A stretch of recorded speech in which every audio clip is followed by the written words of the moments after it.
Hello, everyone. Welcome to the Yale College Voices podcast, where we dive deep into the lives and experiences and also journeys of Yale College staff.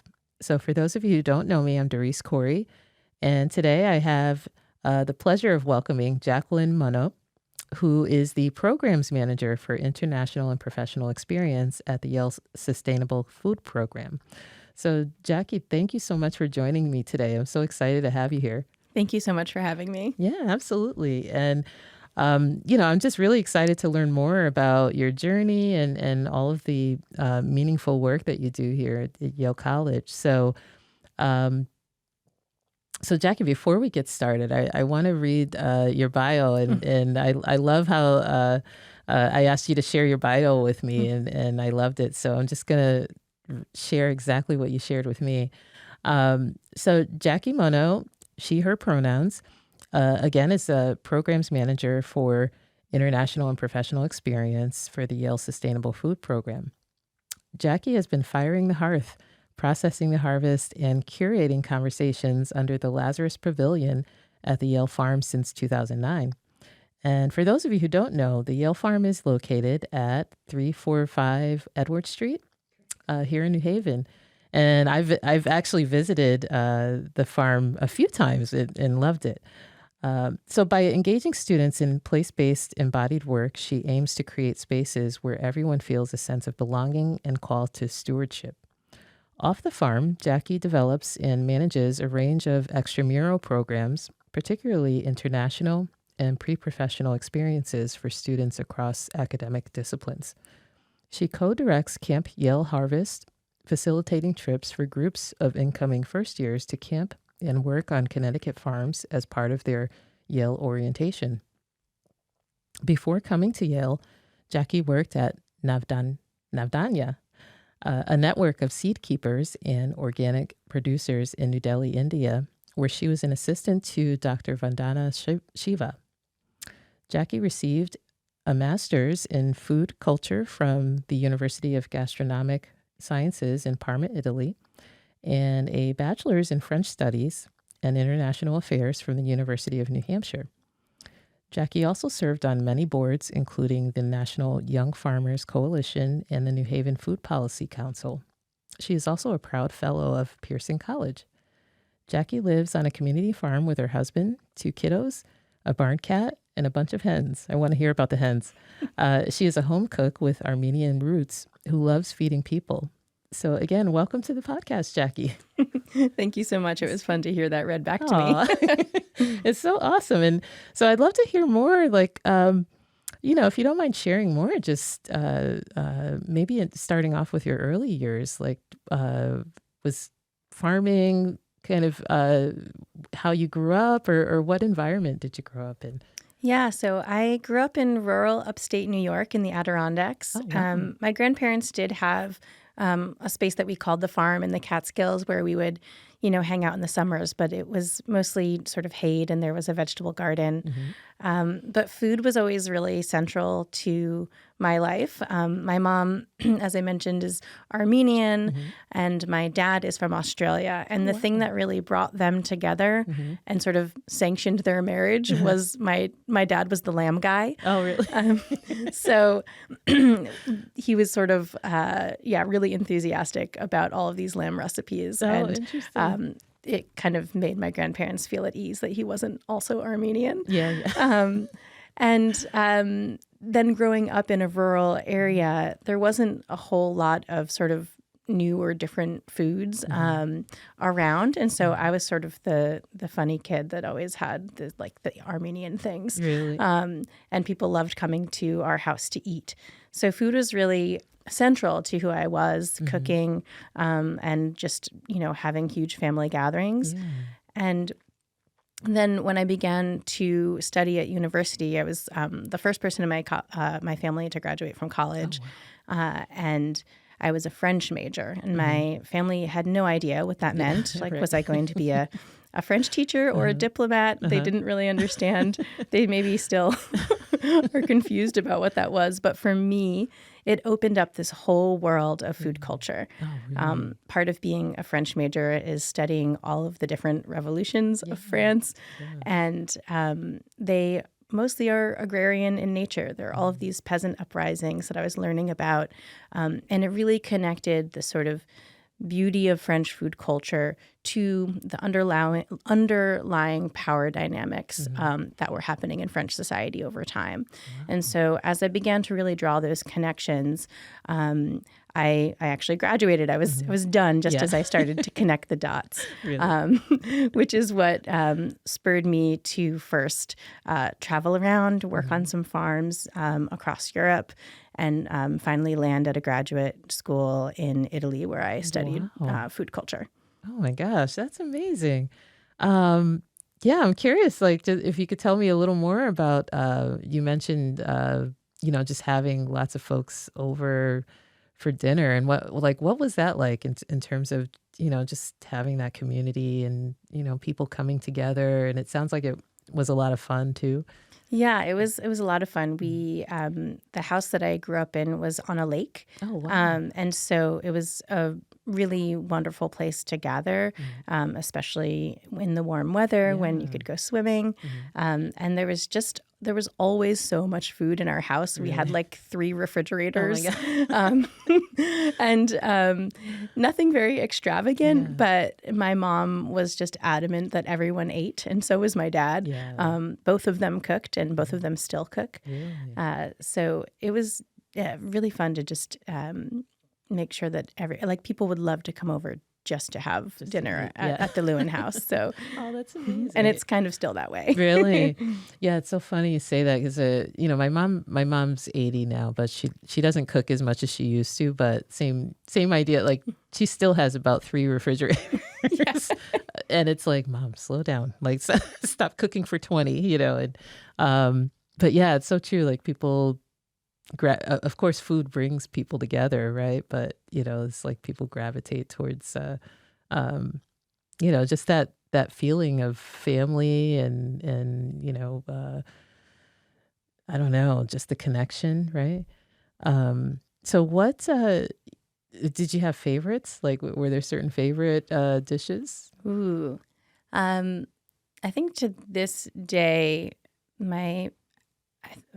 the favorite thing that my mom makes is probably fasulia, which is a lamb and string bean stew. I just adore that. It's like an ultimate comfort food. Really? And we serve it over pilaf, Nice. rice pilaf. And rice pilaf is actually something that is served like with every meal at my family's household. And the rice pot has its own lore, and the way that we make rice is really specific. Really? So yeah, it's been fun to sort of grow up and find my own ways of cooking all of the things, but really never stray at all from the pilaf recipe. Interesting. Interesting. That's awesome. And so growing up, do you have as you were sharing this with me, was there any kind of specific memorable experience that popped into your head during that time?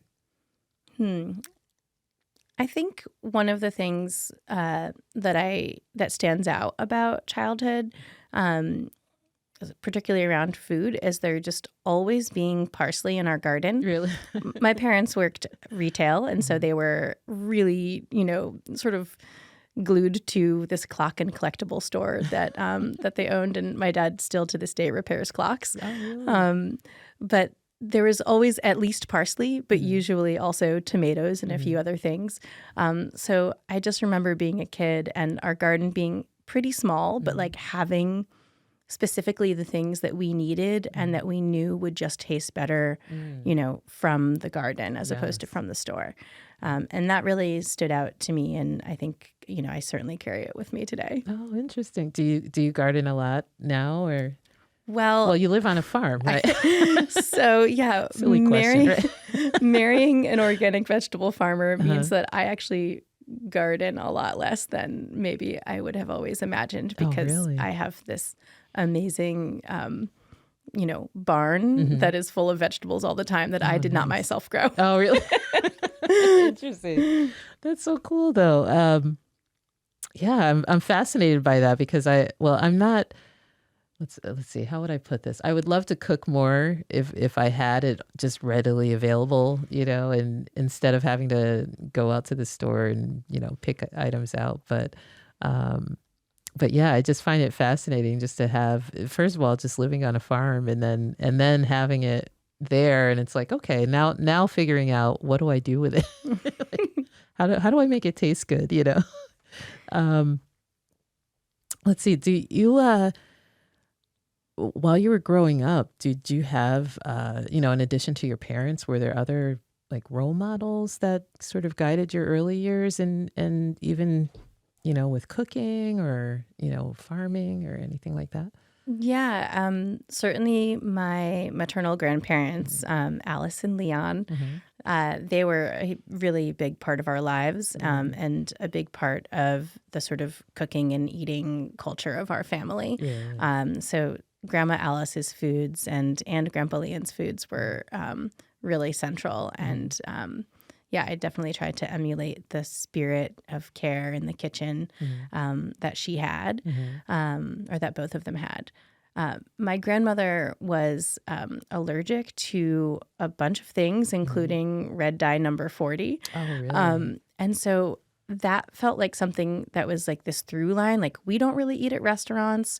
We don't buy processed food. We don't need a microwave. Like, we cook. And because it was the safest way for my grandmother to be able to eat. Right.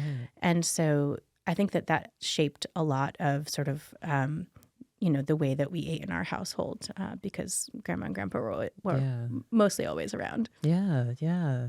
And that's interesting to know because you don't realize how many foods have all of, these things in it, like red dye in certain foods. And if you have a serious allergy like that, you'd have to prepare naturally, right? And I think labeling has come a long way since, those days and years.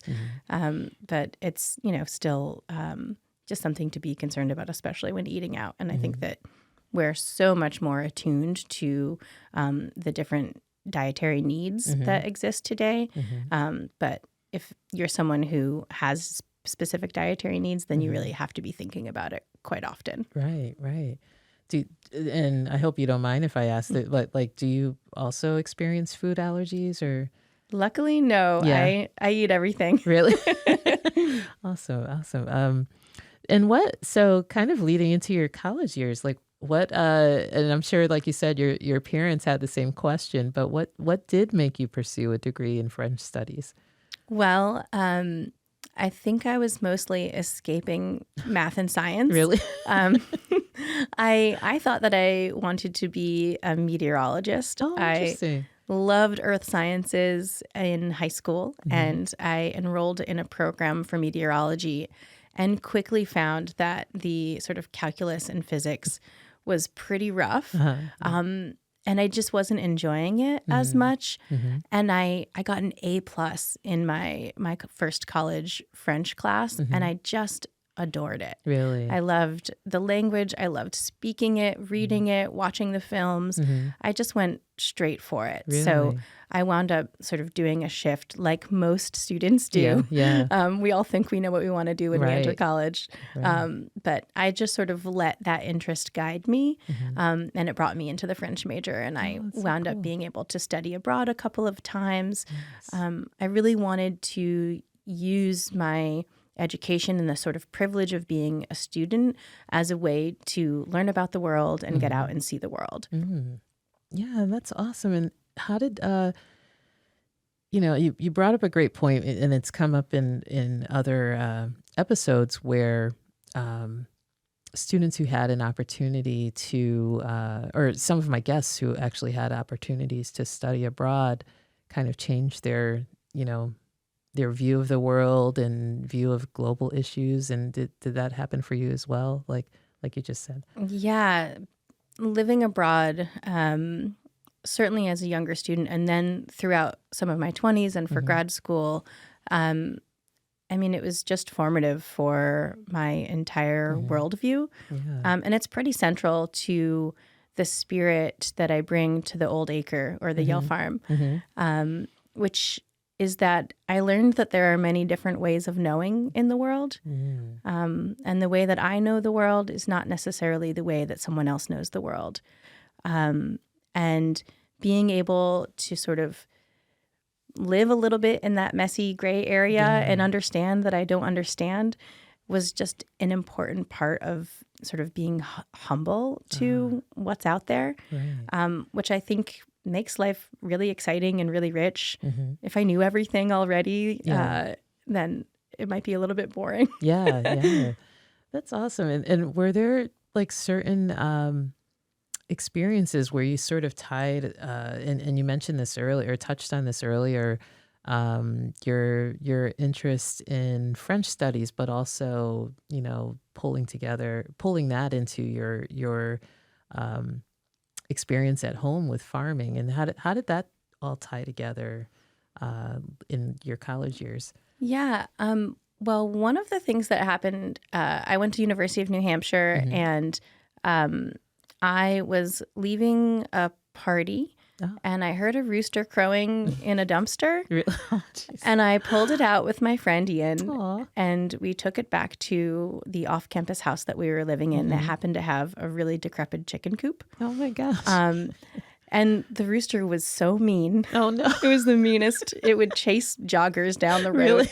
And so we decided that we would have to get this rooster some hens to protect because it clearly needed something to do. And I feel like in that moment, my agrarian spirit just it awakened. I was a senior in college. Suddenly, I was kind of a farmer. Yeah. At least from a student perspective. Right. And from there, I really started thinking much more intellectually about farming and about sort of the ties to agrarian society, particularly in France. And that sort of opened my worldview into sort of what's happening with peasant movements globally. Wow. And can you tell us a little more about that? Like in terms of some of the movements that either you experienced or came across. Like what was that experience like for you? Yeah, so a lot of my experience in both Europe and then traveling in India and learning about different peasant movements worldwide was really rooted in meeting farmers, working alongside them, understanding farmer livelihoods and what it means to be a smallholder farmer, and how each farmer has a different way of caring for the land that's rooted in their histories, their cultures, and sort of coming away from that. I think it was, again, the sort of humbling of, wow, there are people out there who really know how to take care of the land and feed people. And there are not very many pathways to success for these folks who they're being dispossessed of land, dispossessed of knowledge, dispossessed of seed, and still working so hard and celebrating and feeding people every day. So I felt really inspired by all of the interactions I had with producers around the world. And, farmers are definitely my heroes. I married one. Right. Oh, that's amazing. And it reminds me of years ago, and this was probably in my early 20s, I worked for a nonprofit called TechnoServe, and they served countries and farmers in different developing countries that, just wanted to sustain their communities. And, with there were all sorts of businesses like alpaca farming, coffee beans. I'm trying to remember the others, but what was really interesting was hearing the stories and the impacts that they made on their communities, like amazing, changing lives, basically. Can you tell me a little bit more about, some of the challenges that you may have faced during your college years? Like, were there, it sounded like you kind of, in a way, you sort of knew what you wanted to do early on. That, you mentioned that you found that, okay, the science part, maybe not so much, but you enjoyed the French studies. So how did you, were there some challenges along the way, and how did you overcome those?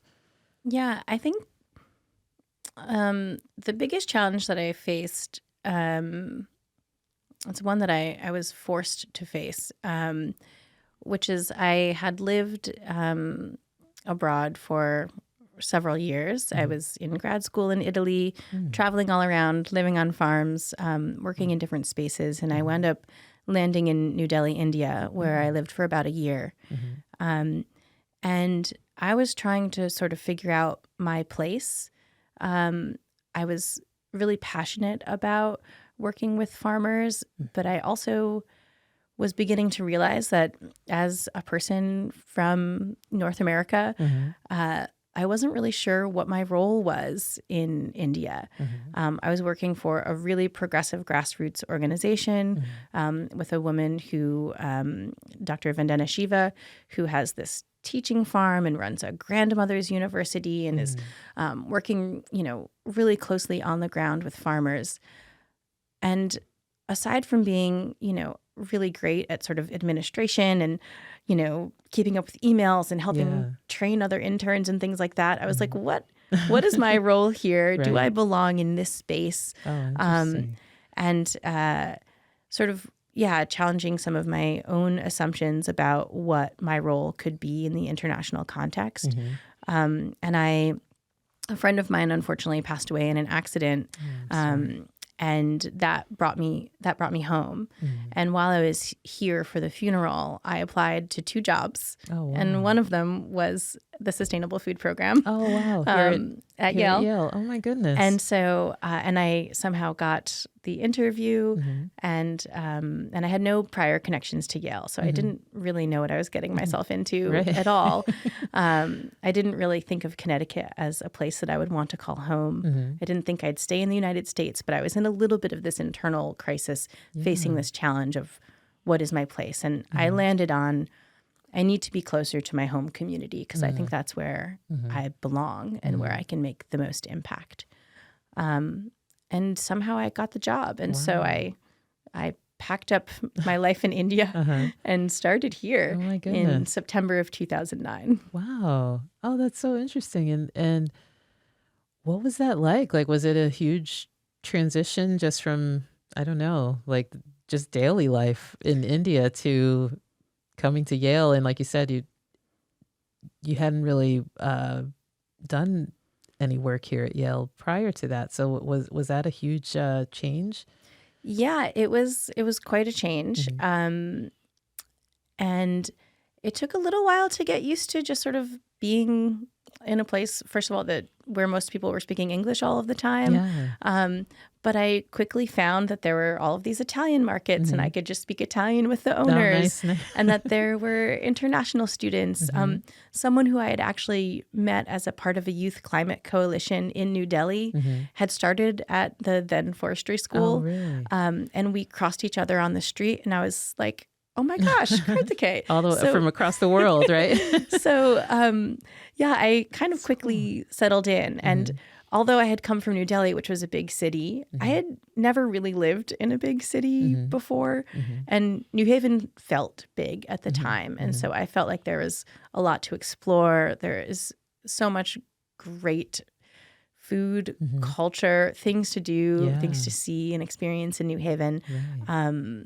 And just being a part of the Yale community and trying to sort of make it to every talk and performance and all of the things that I still try to do today. Right. I know it's never ending, right? Yeah. So there was an adjustment, but I should also say that having moved around a lot, I also feel very adaptable. And I think that that's a great thing for students to think of in terms of reasons to study abroad, is sort of testing your adaptability of landing in new places and spaces and being able to operate there. Yeah. So I'd had a lot of experience with that. Oh, that's so awesome.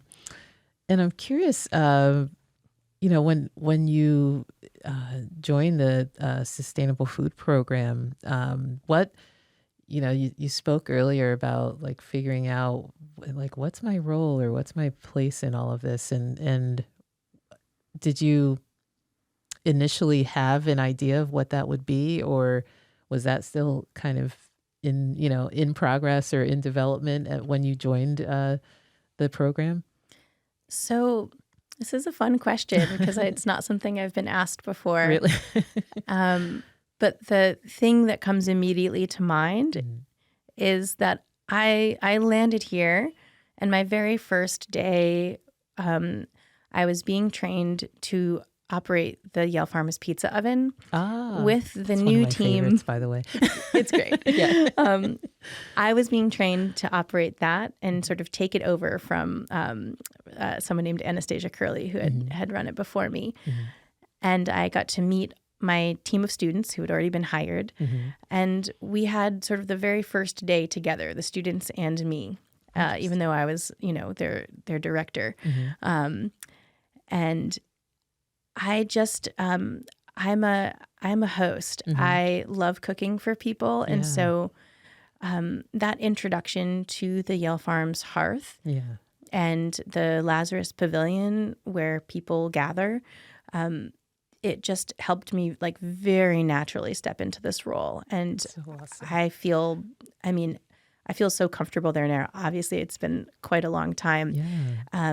But probably one of the great joys of my career and life is being able to operate that space and make sure that it is a warm and welcoming space that has wonderful food for people to enjoy while digging into sort of difficult, complex issues about food and sustainability and the way that we connect with the land.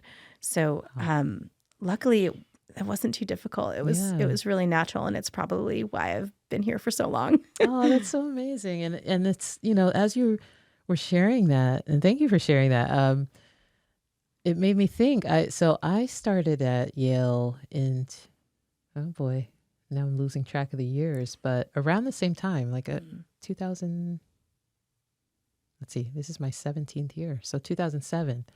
But I worked with AYA, and one of our staff outings was at the Yale Farm. And that was like my first sort of introduction to just the Yale community. And first of all, I was just amazed. I'm like, Yale has a farm, so.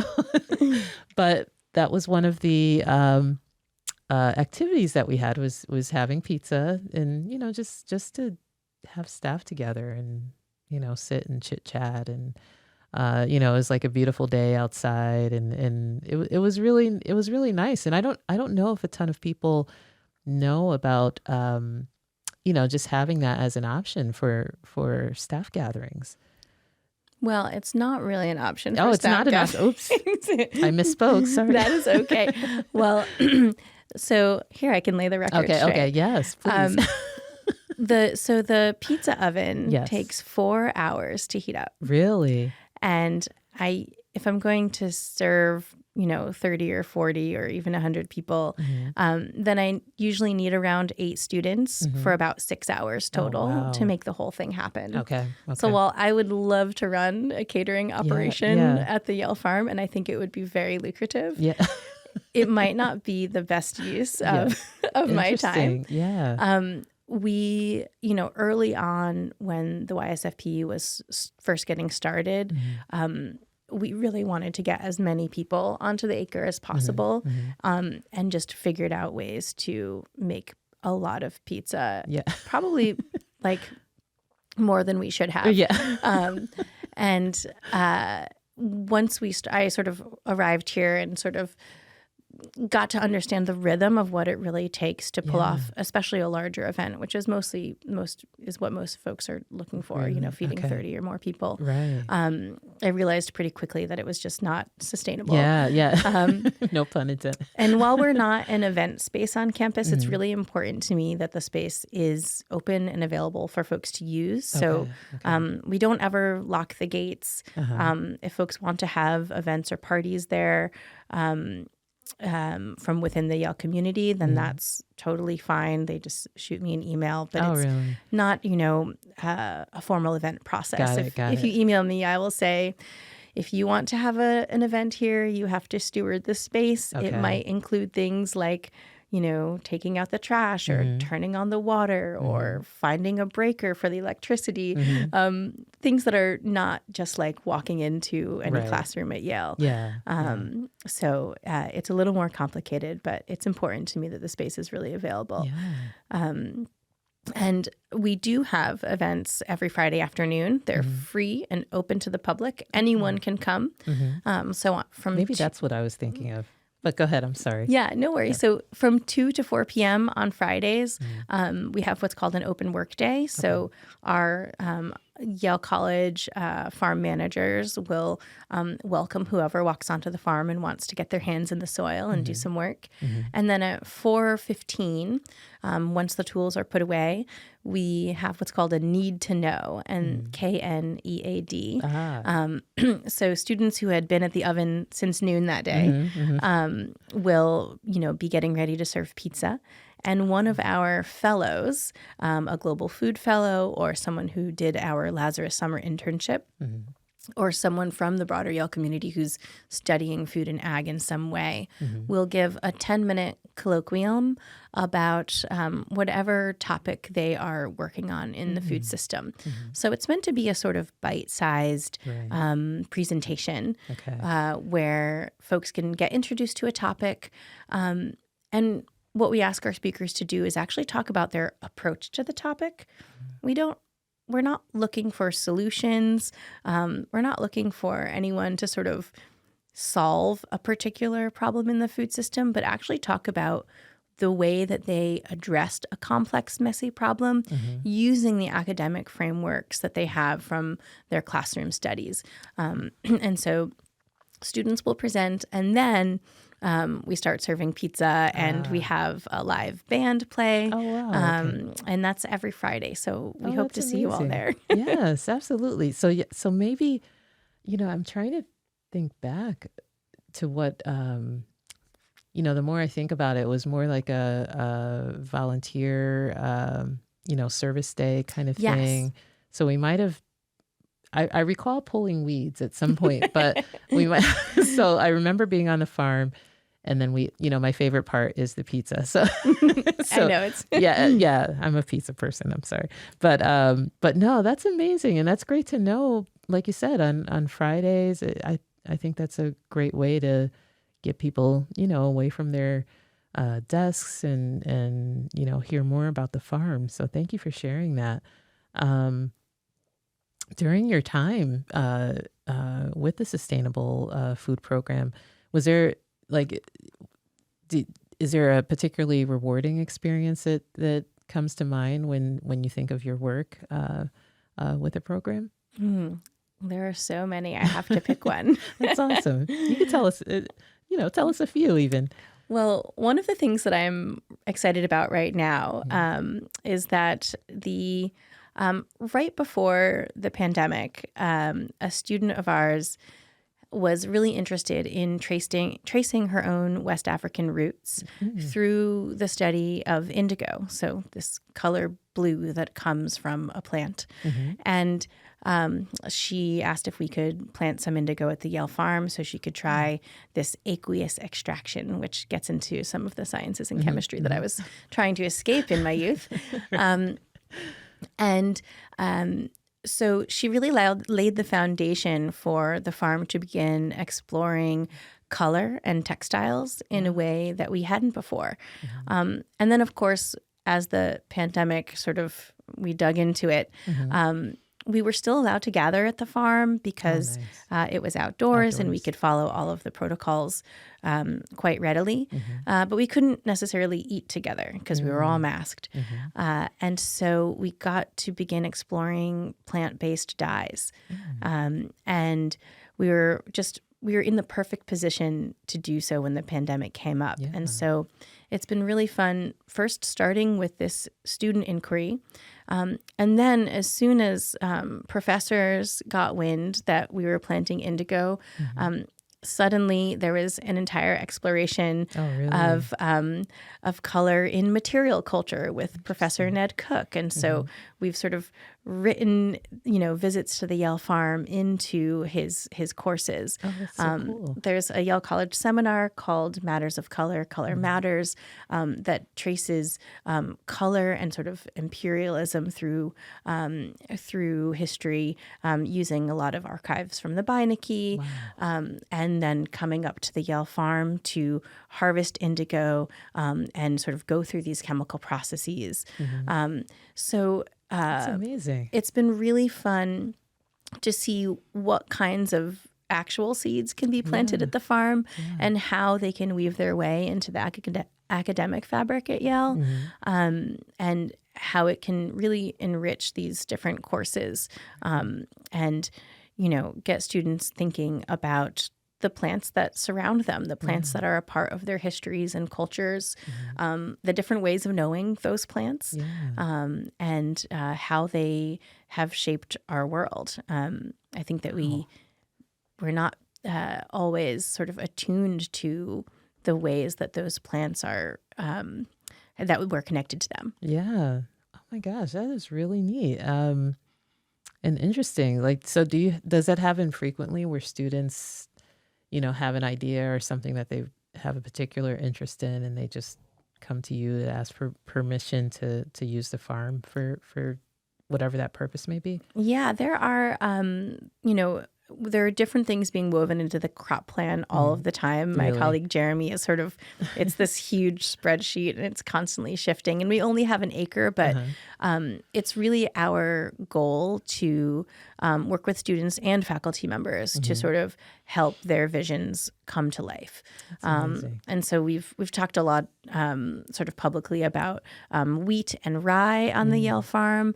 That had all started with Professor Maria Trumpler. She was working on sort of understanding women's connections to rye in this women, food, and culture class that she was running. And so we were growing the wheat and threshing it and then baking it in the oven. And then the Russian literature department was like, wait, we want to thresh wheat because there are these scenes in Anna Karenina that we want to emulate. And it's important for students to understand the embodiment of, what it was like for the peasants to be doing this work. And just sort of connecting all of these different pieces that are being taught in the classroom and being able to share them with students and make for a really memorable classroom experience. Yeah, that's amazing. That was actually going to be my next question, was just the concept of place-based embodied work, and how did it foster sort of a deeper connection, right, for students, and can you tell us a little more about that? Like, how did that change, or did it change your connection to students when you think of the first time you started working with the program to now? Yeah, I think that sort of students' interest in food and their approach, like why they're interested in it, has evolved a lot over the course of the last 15 years. So I think early in my time here, there were a lot of what we call like epiphany moments where you pull a carrot out of the ground and you're like, wow, a carrot. Right. Which is still, by the way, amazing every time I do it. Yeah. I'm excited. And people are definitely, excited as well.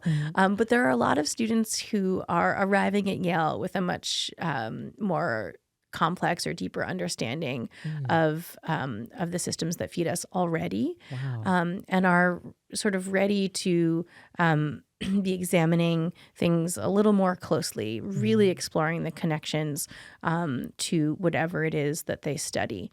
And so that has been fun because for me, I'm never bored. I had been here for more than a decade when suddenly I was introduced to the whole world of plant-based dyes that I could spend another career, really just starting to understand. And so, I think it's impossible to get old, and there are just too many threads to pull on. I've been totally inspired by the different kinds of projects that students bring and the different kinds of connections that they make when they're working in the field. Oh, that's so amazing. And I love that, like you said, you're never bored. Like that's probably, it's one of the things that keeps us working at Yale for so long, right? Yeah. Like to come in every day and not know what person you may meet or what project you may suddenly be pulled into, and all of these fascinating things.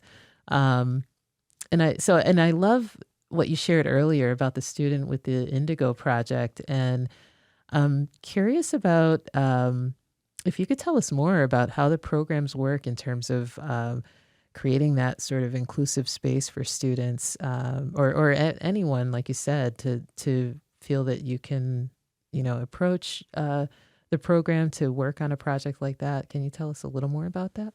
Sure. So I think that the Yale Farm strives to be a really open, warm, and welcoming space. It's really important to us that folks set foot on the acre and feel a sense of belonging.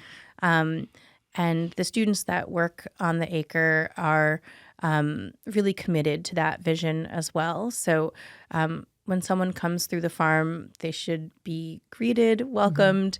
Some people just want to walk through and don't really want you to talk to them because they're, Right. just there to enjoy the plants. And others are curious and want to engage.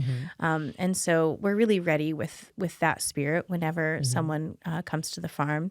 I mentioned that we don't lock our gates, and that's really important to us. We don't want it to feel like you can't walk through. We want folks to come and see what's growing and check out our chickens and maybe see the way that the compost is decomposing, like all of the things that can be discovered on this 1 acre.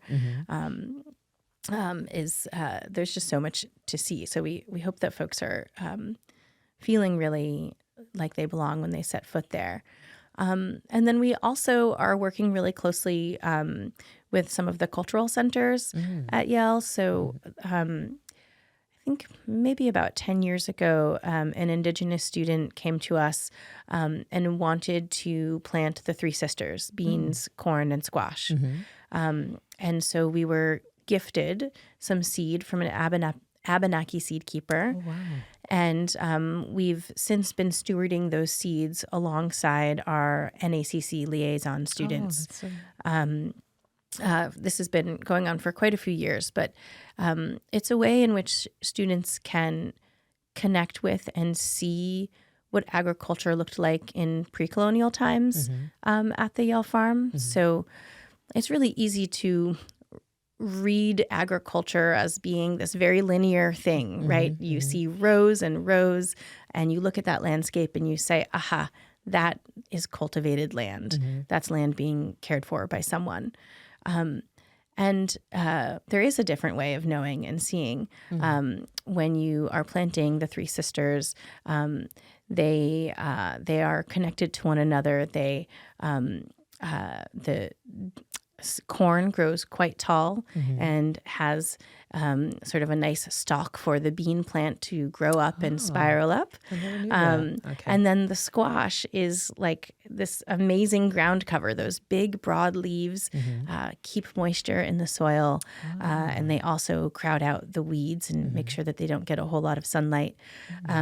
But it doesn't look like the agriculture that the settlers would have recognized when they, entered New Haven or Connecticut or, the North America upon arrival. So there are ways in which agriculture can tell stories and show these different ways of knowing that are still important today, still being practiced today, and help students sort of figure out their place as a caretaker of the land, whether or not they're Indigenous. Knowing these stories is really important, and being able to connect back and think about your own ancestors and how they cultivated land, and what their connection to food and the soil might have been like. And students are really interested in making those connections and thinking about them in terms of what they study quite often. So it's been a real joy to be gifted that seed and to steward that seed and to work with Professor Hi'ile Hobart, who teaches this Indigenous food sovereignty class and brings her class to steward the sisters as a part of the course. Wow. So hopefully that answers the question. Yeah, it does. That's amazing. And I would love, I don't get to hear about things like that in my little world of IT. And I think that's an amazing story and example of the work that is being done here and how it all ties into the courses and, students and, students feeling a sense of belonging and inclusivity. That's amazing. Do you think that, do you do any programs with actual Yale College staff in terms of, or do you, maybe you've had ideas of how we could pull more staff into some of this work that you're doing? Yeah, we're primarily student-facing, but are able to work with staff in lots of different capacities. Indigo is one of the ways that I think coming up. So the professors who teach the Matters of Color course, one of them is a librarian at Yale. It's a seminar, and she's really excited about getting all of the librarians out to the farm to do a dye session. So that will be coming up this summer. They're kind of things that pop up and happen organically based on the different connections that we have across the university. At this moment, I've been here for so long, there's probably a zillion examples, but we don't have a specific program. But it's really fun to see what emerges from the collaborations that we have. And our staff is quite dedicated to sort of being out and collaborating across the campus and across New Haven. We have one of our rules is that we don't do anything alone, always in collaboration, always in connection. And so if we're hosting a speaker, if we're really just doing actually anything, planting a seed, then it has to be something that we're doing alongside partners. Oh, that's amazing. I love that idea too, because it brings people together, right? It's again kind of pulling that sense of belonging and including people and including other groups. I think that's amazing. I'm curious about, if you share some of my questions, you kind of answered already. In terms of, maybe we'll take a shift in terms of, your responsibilities on the farm. How do you balance that? We were talking earlier before we started the recording, and you have young children, and so I can only imagine that it's a juggling act. So how do you balance that with just your home life, your work on the farm, because you live on a farm, right? So yeah, it's a good question, and it's changed a lot since having children. So I have a 6-year-old and a 4-year-old, and I quickly learned that I mostly need to be doing work during working hours or when daycare or school is in session, which was not the way that I operated before having kids. If there was an evening event at the Yale Farm, I was there, not because I felt like I had to be, but because I truly wanted to be. And it's actually been neat to have a shift where I can't always be there, because it means that I'm truly then handing the space over to someone else and saying, you are the steward now, and these are the things that you need to know to take care of the space while you're here.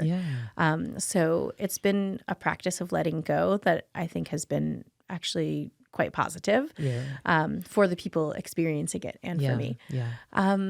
And I'm happy to say that there's always too many things to do, of course. There are too many emails and, but I've been doing the work for long enough that I know how to prioritize what there is to do. And there are seldom very many boat rocking surprises. And so I feel like I can plan for things pretty well. Yeah. I know exactly when I can count on students, and I know when they are going to be buried under midterms. Yeah. And so the rhythm of the farm, the rhythm of our programming, all coincides with the rhythm of the students and the faculty members and their needs. And so it's actually been quite natural and not too difficult. Not too difficult. Yesterday, I spent the day, rather than tackling the pile of emails and reading many fellowship applications, there's a construction project happening kind of near our office. And so I just did a call out to students, and we were digging up all of these daffodil, crocus, and tulip bulbs that were going to get plowed under. Oh, no. And then we transplanted them all at the Yale Farm. Oh, so, interesting. you know, there are no real big boat rocking surprises, but sometimes there are surprises that get me away from my computer and outside on a beautiful day, even when I least expected it. Yeah. And it was it yesterday? It was really nice out yesterday. So it was like, I can imagine it was nice just to be outdoors. And a perfect day for a bulb rescue operation. Bulb rescue. And so how do you, are your kids sort of being indoctrinated into the, farm life and so on? Like how did they enjoy it? Yeah, so growing up on a farm is definitely a part of the identities of both of my kids. That does not necessarily translate to their vegetable eating. Okay. So I get that part. Sometimes it does. Yeah. It varies by the day. I would love to say that my kids are amazing vegetable eaters, but that would not be truthful. But both of my kids have spent a lot of time on the Yale Farm and at Massaro Farm where I live, and with Yale students. So they really identify as like farm kids. They because the Yale Harvest program operates at Massaro Farm, both for May training and for our August trips. And these are trips that send incoming first years out to farms all over Connecticut, including Massaro Farm, which is actually how I met my husband through that program. Interesting. So there, are multiple times a year when there are Yale students out on the farm at Massaro, and the kids just like, are these the Yale farmers? Okay. And then they want to give them tours and show them everything they know. And that's so cool. They've been doing it, since they were wee. So it's been a fun and important part of their lives for sure. Oh, that's amazing. And I'm wondering, like, you mentioned your Armenian background. So I'm wondering if you could tell us a little bit more about that, like just in terms of the culinary traditions that you follow. You mentioned how you cook rice is very specific. And what are some other, methods or traditions that you incorporate in your cooking? Yeah, thank you for asking that. I grew up in a very Armenian household, but we moved away. My mom grew up in New Jersey, and we sort of moved away from that community when I was pretty young. I think I was 5. And so my main connection was really through my grandparents, who were speaking Armenian and always sort of being very culturally Armenian. There's always someone playing an oud and the record player with this Armenian music. So that was sort of the backdrop of parts of my childhood.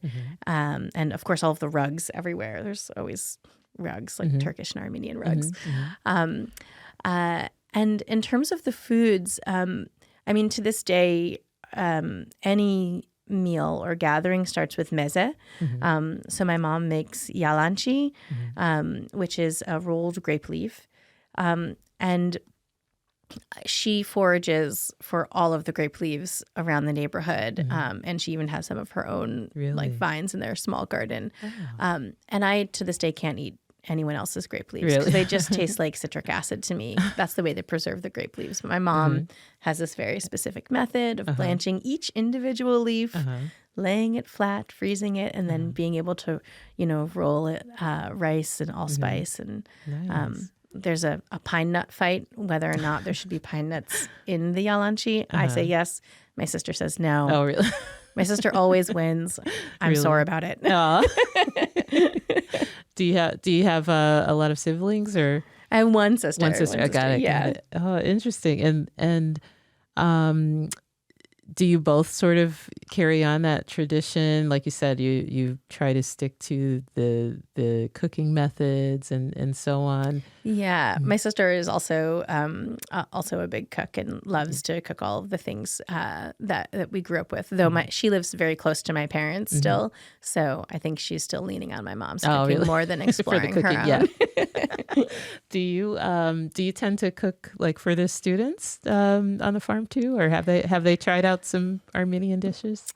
Ooh, I don't know if I've made them. Well, everyone who is not allergic to nuts, who has known me at Yale, has probably tried my mom's baklava at some point. My mom can only make baklava in a huge quantity for some reason. Yeah. The recipe she follows, that's what it is. And so I always have plenty to share. Oh, that's so nice. So they've definitely tried that.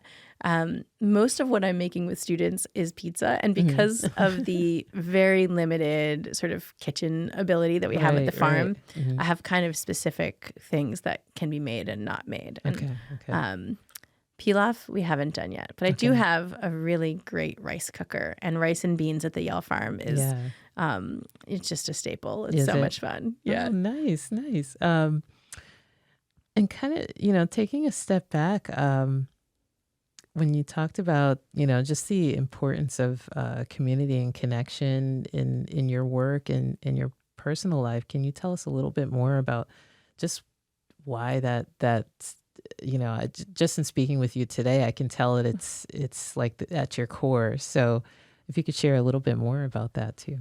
Yeah, I think that the thing that I love about agriculture and food is that it is a really clear way to be connected to the place that you live, right? And where you come from, and we're pretty disconnected these days from the ecosystems that we are actually a part of, right? And so I just get a great sense of fulfillment from it. Yeah. Actually, one of the things that people say to me so often is, wow, you're bringing your kids up on a farm. They're growing up in nature. That's amazing. But the first thing I think is like, this is not a natural surrounding. A farm is actually human disruption of nature for our own purposes. We have moved the soil. We have actually very intentionally cultivated it in a particular way so that we can get the plants to do what we want, so we can eat the thing that they have to offer. And so I've never thought of it that way. It's sort of this reminder that, we are a part of nature and we disturb nature in order to farm, to make our homes and our livelihoods.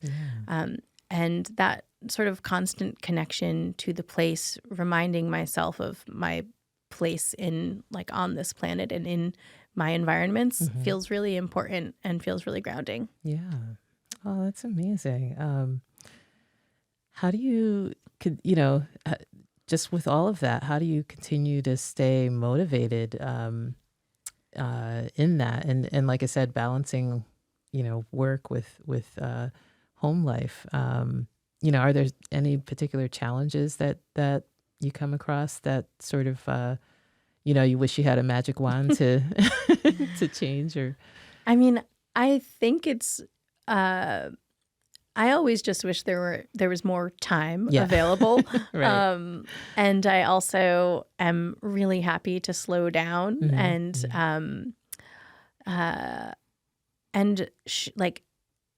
share spaces.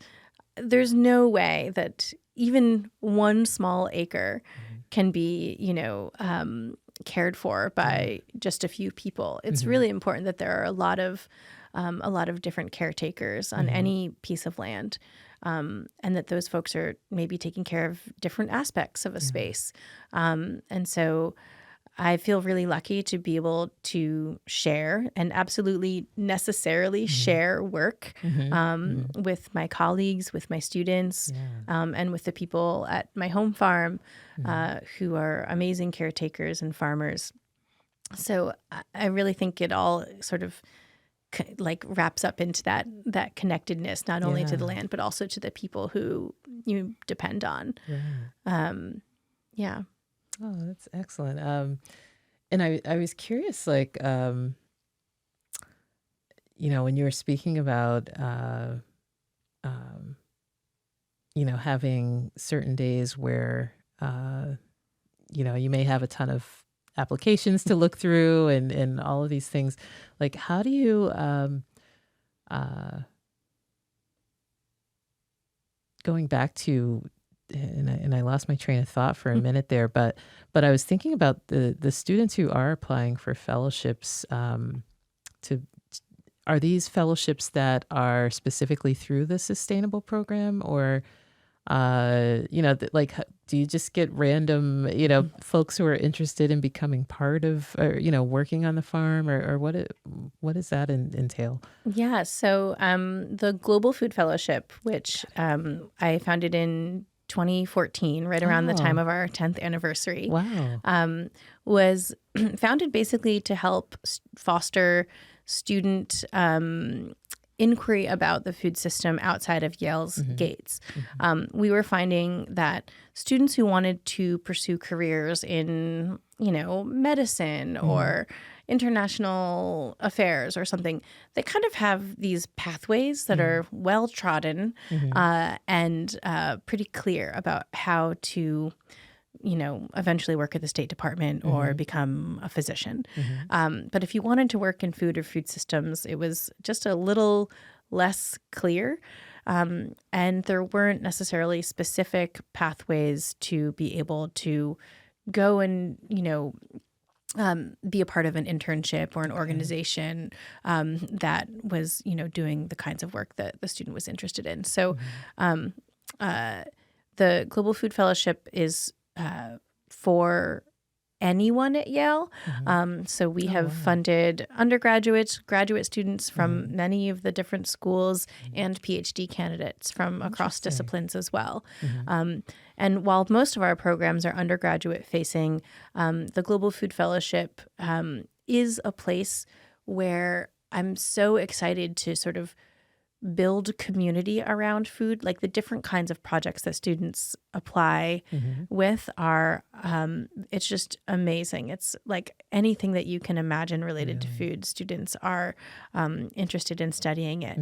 And then they bring all of that back to the Yale Farm and start conversations. And so I'm so grateful for the donors who have made that possible and for the sort of creativity that the students bring to these application cycles.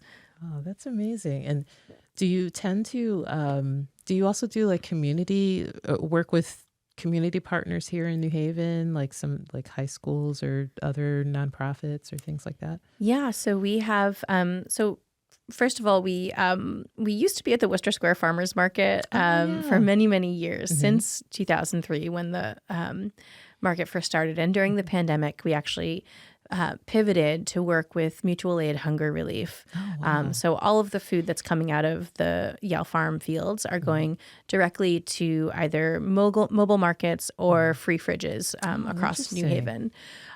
So we have a number of community partners that we work with on making sure the food is getting into the right spaces.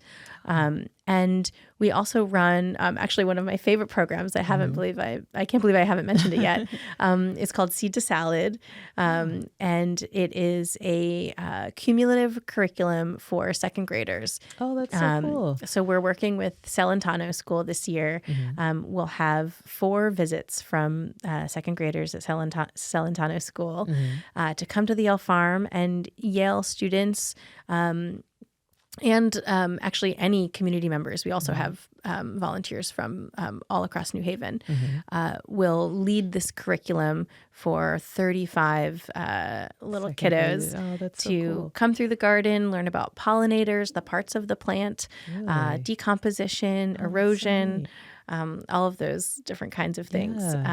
And that program runs in the spring and in the fall. So that's so cool. It's really exciting. Yeah. They're super cute. And it's brand new? No, this has been going on since 2008. Oh, wow. So a while. And how do schools get involved, or is it something they have to apply for? Or? So our capacity is that we can really just work with 1 or 2 schools a year. And so we work closely with the Office of New Haven and State Affairs to select the schools that they're working with. And Celentano School we've worked with specifically because they're just a short walk from the farm. And so we don't have to sort of deal with the logistics of busing, which in the past has been kind of difficult and limiting in terms of timing and things like that. And the Celentano kids are great. It really matches up with their curriculum. And so it's been really fun to, have them sort of walk down the hill. You can hear them coming. From, Oh, that's so cute. And I was curious too, like, do you work with high schools or, local organizations? Yeah. So or pantries even? Yeah. Over the summer, especially, and I guess to some extent on Fridays during the school year, we'll have lots of different groups come from high schools to work on the farm alongside our students for our open work days. So those are happening on Fridays and also on Sundays.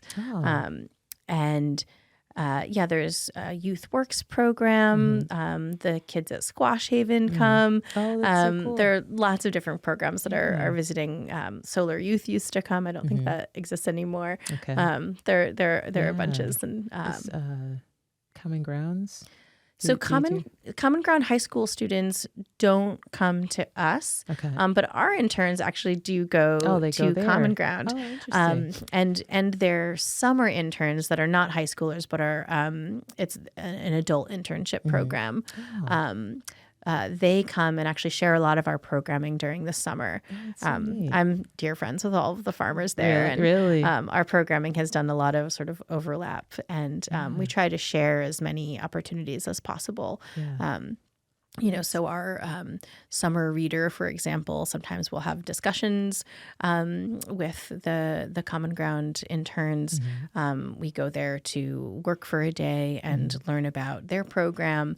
And then we also contribute to their mobile market, which is one of the main outlets for the food that we harvest. Oh, that's amazing. Wow, there's so many things. I mean, you're a busy woman. Let's see. As you could see, we're coming up on our hour, so it went by like that, right? So now I just kind of want to take a step back and talk about first, are there any upcoming initiatives that you're really excited about, and how, or if our listeners can get more involved or participate? Sure. So I'll mention a couple of things. Okay. The farm's first Friday pizza will be for the spring is starting the first Friday after spring break. Oh, nice. And we'll Perfect go timing. Through the last day of classes. So all through the month of April, come on up to the farm. You can show up at 2 if you want to work. You can show up at 4 if you just want to listen to the presentation, eat some pizza, and hear some music. Nice. We don't, we don't mandate that anyone works necessarily. So come on over anytime. Nice. We also will on April, I want to say it's 10th, but it could be 13th. Okay. It's a Wednesday. We'll be hosting our Melon Forum, MELON. So this is our sort of riff on the senior Melon Forum where they all sort of workshop their theses together. Okay. Our Melon Forum or like, Watermelon Forum, has seniors who have done their theses related to food all come together and present. And so we'll be doing that in HQ, and you can find it on the YSFP's newsletter or as a part of our social media. But if you're interested in sort of seeing the breadth of things that students are studying related to food from across so many disciplines at Yale, then it's a really neat event to come to. And I'm also working with the Indigenous Staff Affinity Group to host a mid-spring celebration on May 1st. Nice. So they'll be doing some blessings. We'll have a fire and a bunch of food. Nice. And so that will be a wonderful event for anyone who is ready to usher in spring and really think about their connection to the land as the sort of warm season approaches. Awesome. Thank you. So now I'm going to try to wrap it up. I just find this fascinating to talk to you because, number one, what's great about, we were talking about, how this podcast came about, and, we've crossed paths many times, but, I never really had a chance to get to know you. So it's really interesting hearing about all of the, projects you're working on, and even just, about your background. Like, I had no idea. And one of the things I wanted to talk about as we wrap up is coming back to just, Jacquie, and like, what, do you have some favorite things that you do for your own self-care as you're juggling all of these many things? Self-care as a parent is so difficult. It's tough, right? It's like, what's that? Right? Yeah. So I think that increasingly I'm having to be really intentional about carving out time and space for self-care. Yeah. One of the things I have been trying is journaling. So even just if it's a few sentences a day, I bought a journal that is also like a day planner. Yeah. And I make sure to write even a little bit every day about my observations or whatever it is. And so that's a quiet moment to myself. Yeah. And the other really important thing for me is just getting outside and walking. I walk around my neighborhood. There's also a nature trail behind my house. Oh, nice. And I walk there and try to notice what is happening. I try to get to know the names of all of the trees, which I'm still totally don't know all of the names of the trees in my own backyard. And I feel ashamed of that. I was at a talk by a farmer named Leah Penniman recently, and she said something along the lines of, if you said that you didn't know the names of any of your neighbors in your neighborhood, like someone would say, like, you're not like building enough community. You have to connect with your neighbors. Right. But what if we thought of our trees as neighbors and all of the plants in our yards as neighbors? If you don't know their names or what they're about, are you being a good neighbor? Are you connected to those plants? And it really hit me hard. And so I'm on a tree identification mission. That's amazing. I love that. And, it's funny you say that because, and my mom tries to give me plants and I'm horrible. I'm not good about taking care of plants, but I love plants. I'm like, I love seeing them. I love them around me, but I'm horrible about taking care of them. But, I've been trying to get better at it. And I'm always like, Mom, I send her a photo, like, what is that? Is that is this good or bad? So I came across an app that will, you take a picture of it and it'll tell you like whatever that plant is and what it, if it's invasive or, all of these different things.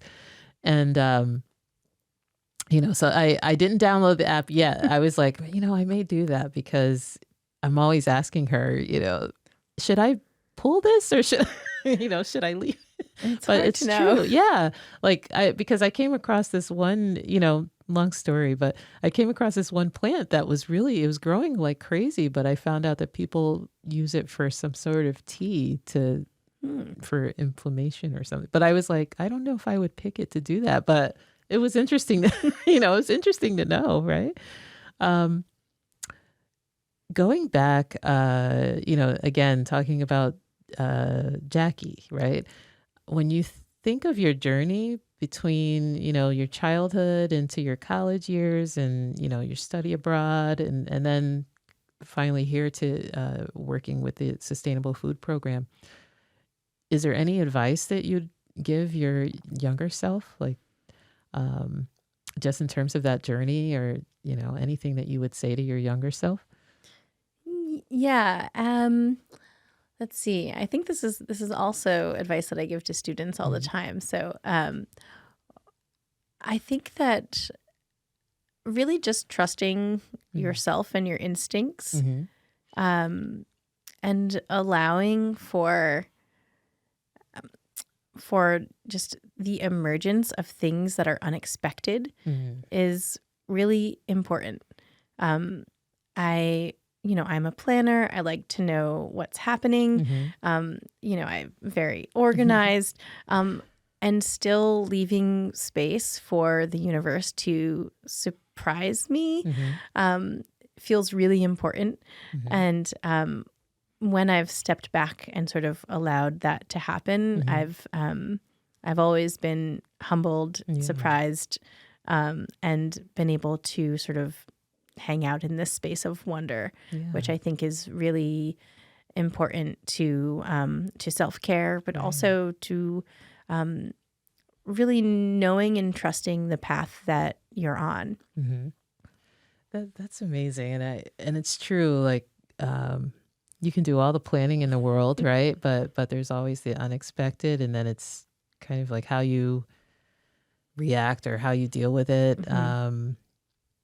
Even if it's a negative, something negative that comes up, even then it can, in some ways, you can find positive or positivity in the experience. So, I love how you said that. Last few questions, and then I'm fascinated by the farm, and of course the pizza is pizza's my favorite. But no, I have a couple more questions for you. Like when it comes to our DEIB initiatives, and you mentioned how the farm is always open and welcoming to anyone who wants to stop in. Do you have a hope for Yale College, like in terms of our DEIB initiatives for staff and students? Yeah. Well, firstly, I'm so happy that Yale is and the dean's office is paying close attention to inclusivity and belonging. I think that it's so important to create that culture and really set an expectation very high for all of the students and all of the people who are connected to Yale, that we recognize our places, our privileges, our neighbors. And so I've been really happy to see the ways that that the dean's office and Yale is addressing things like this, the book on Yale's connection to slavery that just came out, and the plans to sort of deepen some of that study and Yale's commitments to the Black community and also to communities, other underprivileged communities, or historically marginalized communities. And I feel constantly pushed by and inspired by the students that I come in contact with when it comes to inclusivity and belonging. And I think that actually, it connects so deeply to the plants. Like everyone is coming, and this is very farm-based, but everyone is coming to the farm with their own story and history, either that they know very well or that they have not explored at all. And I love that the farm can be a space where students like figure that out. And I shouldn't say just students. I think that anyone who walks through the gates has that opportunity. So I'd like to see more of it. I'm excited that it's happening, and really want to be a part of those initiatives. Awesome. And thank you for sharing that. And yeah, I would love to talk to you longer because this has been an awesome conversation, and I just want to thank you for sharing your story with me today.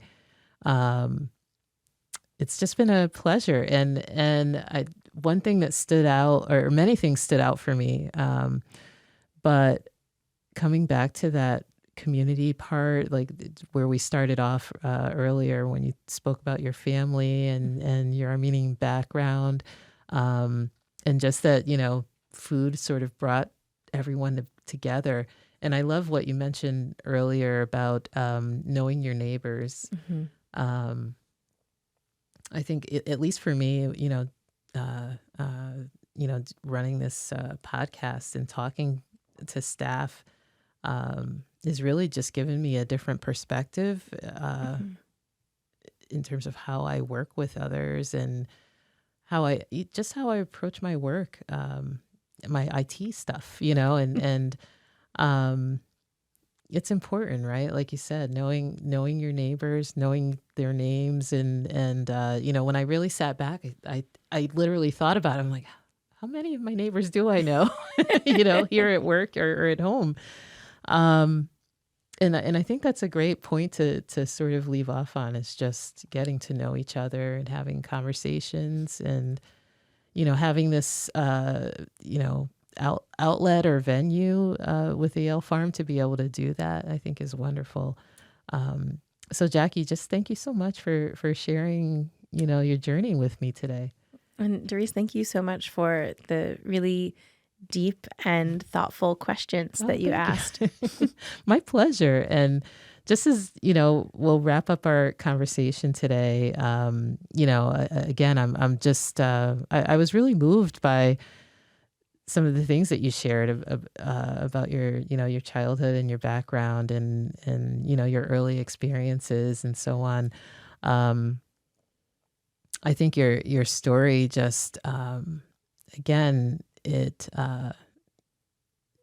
resonated for me just in terms of your commitment to sustainability, but just not, and I admit when I thought of sustainable, the Sustainable Food Program, the first thing that came to mind was, okay, the farm, but it's all of these other, it's not even layers. It's like a tapestry, it's all of these, like you said, the threads, and you're pulling all the different threads, and it's all a process. So sustainability and diversity and inclusion work, these are all processes that we are a part of and have to keep working at, right? And that we never arrive at. And so it keeps going. Yes, exactly. Yeah. And that's amazing. And not to be cliche, but it's a seed, and it keeps growing, right? And then there are other seeds that come from whatever plant is planted, right? I'm not a farmer, but we love all of the nerdy agricultural puns and all of the silly cliches. So someday we'll write a book or a wiki on it. Right? I know you need like a wiki. So your journey, again, and I'm using all of the cliches here, but it does remind us of just the importance to stay true to your roots, and embracing diversity, and just working together. And again, I just want to express my gratitude to you for sharing your story with us today. So Jacquie, I'm just going to end on, again, just to remind our listeners to sort of model everything that you shared with us today, and I hope that we continue to have these conversations and stop out by the farm on Fridays. Fridays 2 to 4. Did I get the time right? Well, 2 to 4 is the work day. 4 p.m. is the pizza. Is the pizza. Okay. And I'm good for pizza. So. But no, I find it fascinating. I wish, and again, I don't have a green thumb, but I would love to learn more about, working on the farm or get some sort of attend the educational talks and things like that. So I'm going to try to make it a point to do that. I'll hold you to it. Yeah, I know. Now I'm like, okay, I set it on recording. So now I'm going to pin it to your calendar. Yes.